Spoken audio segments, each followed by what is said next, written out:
বন্ধুরা, আশা করছি তোমরা ভালো আছো। আমার চ্যানেলে তোমাদেরকে স্বাগত। দেখো, আমার পরিবারের একজন সদস্য বন্ধু আমাকে ক্লাস 12 এর ফিলিওলজি সাজেশন করে দেওয়ার জন্য রিকোয়েস্ট করেছে।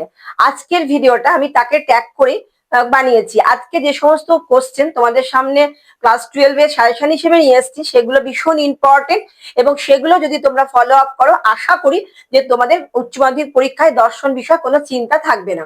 দেখো, তোমরা প্রথমেই জানো যে এমসিকিউ এবং এসিকিউ পড়ার জন্য টেক্সট বই পড়াটা মাস্ট, কারণ টেক্সট বই খুঁটিয়ে না পড়লে এমসিকিউ এবং এসিকিউ পাবে না।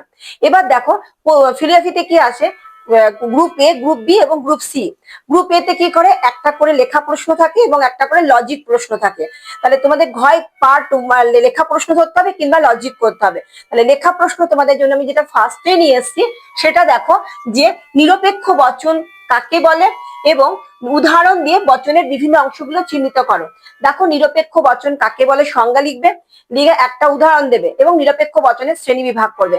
দ্বিতীয় রেখেছি, দেখো পদের ব্যাপ্যতা বলতে কি বোঝো, লিখলে পদের ব্যাপ্যতা, সঙ্গে সঙ্গে একটা এক্সাম্পল দেবে এবং পদের ব্যাপ্যতা শ্রেণী বিভাগ করো। ব্যাপ্যতার শ্রেণী বিভাগ গুলো করবে, ব্যাপ্যতা 4 ভাগে ভাগ করা যায়। সেই ব্যাপ্যতা এ বচনে কোন পদ ব্যাপ্য, ই বচনে কোন পদ ব্যাপ্য, আই বচনে কোন পদ ব্যাপ্য এবং ও বচনে কোন পদ ব্যাপ্য, এটা লিখলে। নেক্সট প্রশ্ন দেখো, নিরপেক্ষ বচনের গুণ এবং পরিমাণ কাকে বলে। তাহলে কি করবে, প্রথমে সংজ্ঞা লিখলে, নিরপেক্ষ বচন কাকে বলে উদাহরণ দিলে, পরিমাণ কাকে বলে লিখলে এবং উদাহরণ দিলে। এবার দেখো যে গুণ এবং পরিমাণ অনুযায়ী বচনের শ্রেণী বিভাগ। আমরা জানি গুণ এবং পরিমাণ অনুযায়ী বচনকে 4টি ভাগে ভাগ করা যায়: সামান্য সদর্থক, সামান্য নঙর্থক, বিশেষ সদর্থক, বিশেষ সদর্থক, নঙর্থক। এবার প্রত্যেকটার একটা একটা করে এক্সাম্পল দিয়ে চলে গেলে। দেখো, এটা হচ্ছে লেখা কোশ্চেন। এবার এর সঙ্গে অথবা দিয়ে আসে কি লজিক। লজিক কিরকম দেবে, হয় তোমাকে এটা করতে হবে কিংবা লজিক ধরতে হবে। লজিকে কি করবে, লেখা থাকবে নিম্নলিখিত বচনগুলোকে, বাক্যগুলিকে বচনে পরিণত করো এবং গুণ এবং পরিমাণ নির্ধারণ করো। আমি একটা এক্সাম্পল তুলে ধরেছি। দেখো, যদি আমি এটাকে ধরি যে কোনো ধারণা সহজাত নয়, তাহলে কোনো ধারণায় সহজাত, এটা এরকম করে লিখবে, গুণ অনুযায়ী বচনটি হচ্ছে নঙর্থক এবং পরিমাণ অনুযায়ী হচ্ছে বিশেষ। তোমাদের হয় লেখা কোশ্চেন করতে হবে কিংবা লজিক করতে হবে। যে লজিক ভালো শিখেছো সে লজিক করবে, লজিকে পুরো নাম্বার পাবে। এবার যে লেখা কোশ্চেন ধরতে পারো। এবার গ্রুপ বি তে রেখেছি, দেখো যে আবর্তন কাকে বলে। আবর্তন যখন লিখবে, আবর্তন কাকে বলে, আবর্তনের সঙ্গে সঙ্গে একটা উদাহরণ দেবে, আবর্তনের নিয়মগুলো ব্যাখ্যা করো, এই কোশ্চেনটা। এবার দেখো, নেক্সট ওটার সঙ্গে যুক্ত কোশ্চেন আসবে, এ বচনের কি সরলাবর্তন সম্ভব, অথবা ও বচনের আবর্তন সম্ভবপর নয় কেন। দেখো, অল্টার করে আসে, এ বচনের সমাবর্তন কি সম্ভব কিংবা ও বচনের সরলাবর্তন সম্ভব নয় কেন। এই দুটো প্রশ্ন লেখা প্রশ্ন। আবার একইভাবে এখানেও লজিক আসবে।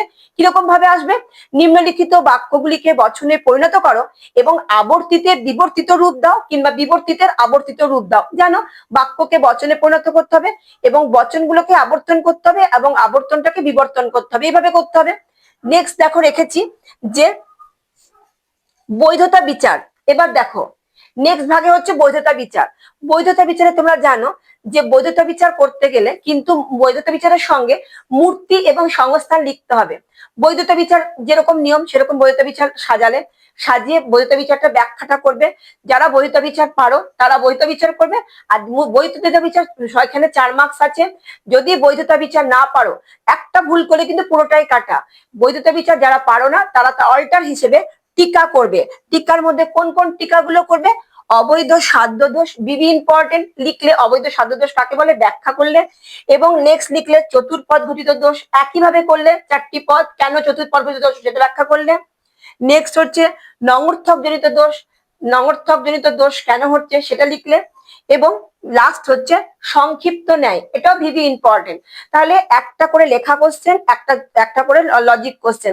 যারা লেখা কোশ্চেন পারছো না তারা লজিক করবে, আর যারা লজিক পারছো তারা লেখা কোশ্চেন করবে। এবার দেখো পদ্ধতি।